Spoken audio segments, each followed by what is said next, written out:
Hello everyone, this is Brian. I'm going to show you a video today about a new website that I found. It's called Picmonkey.com. That's Picmonkey.com.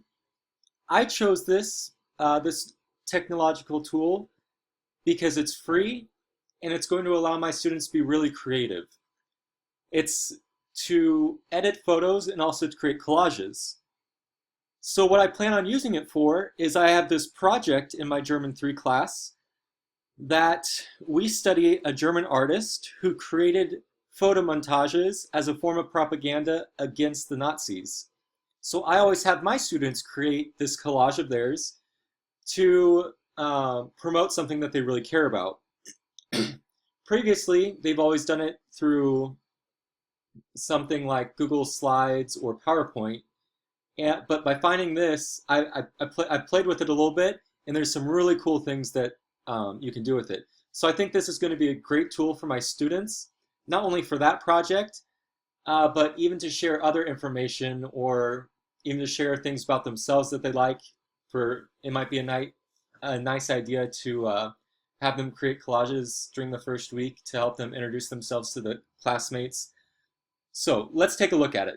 It's free. You don't need to sign up for it, which I think is pretty cool. You can come over to the collage, and I'll choose some pictures from my computer. I've already put them into a folder so I can find them easily. We'll do a collage on books.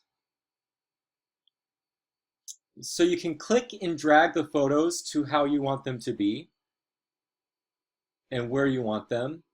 And you can play with this. You can change the order. You can add boxes, remove boxes. I mean, you can simply add boxes. Say I want to add a third box and just put it in that square in between, which is really neat. Or I can take a square away. So after you add your photos and decide which photo goes where, we're going to click Edit. Open an editor. So you have to be sure that you're happy with where your photos are, because once we go to the editor, we can't go back and rearrange them. So I'm happy. Open an editor. There's lots of tools all along this left side. You can add text. You can crop photos. First, let's add some text. Let's see. I'll address this little poster to one of the priests that lives here. I'm in a monastery, and he loves his Roman missals. These are all his Roman missals, but he's missing one. So let's ask him. Where is your Roman missal? Because it would be something that we would do is play tricks on each other and hide them. So let's see. Let's move that over here. I'm not really happy with the color. Nice, maybe kind of dark blue might be better. Let's see, there you go. I want it to be bold, italic, blend modes. You can add different effects to the text. I like that one. Okay, so there's my text. I've added that to my collage. What else can we do? We could crop photos if we wanted to, change the colors. We could add effects. Let's try this dusk effect. So it's going to have us kind of paint. Let's see.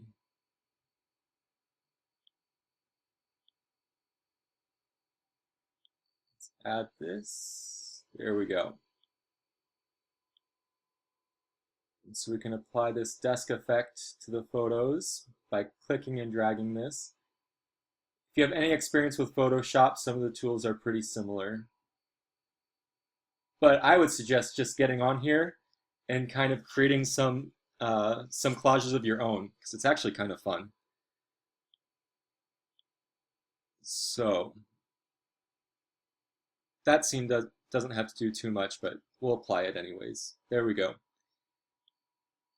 You could even edit your photos. All sorts of things that you can do.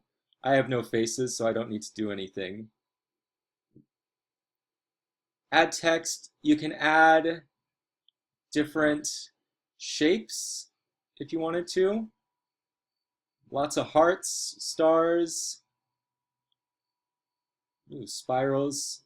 Oh, so not all the features are available, but you do have a fair amount of features that you can use. You can add hearts. I could add a broken heart since we're trying to find where his missile is located. Or we can always delete it. Say I don't want that instead. Just hit the delete button. Same thing. I don't think I'll add hearts. You can add a frame, which is really cool. You could do, I really like the rounded corners. I could even make it more rounded or less rounded. Apply that. You could add different types of effects. Ooh, I think that's kind of cool.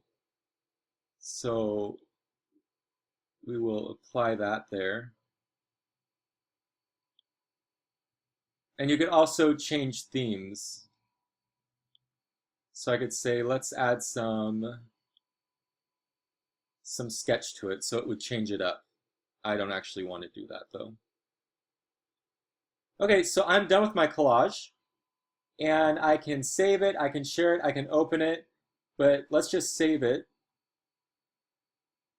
And that's going to ask me where to save it. I'm going to save it to my computer. That is just fine with me. So we'll do missile collage.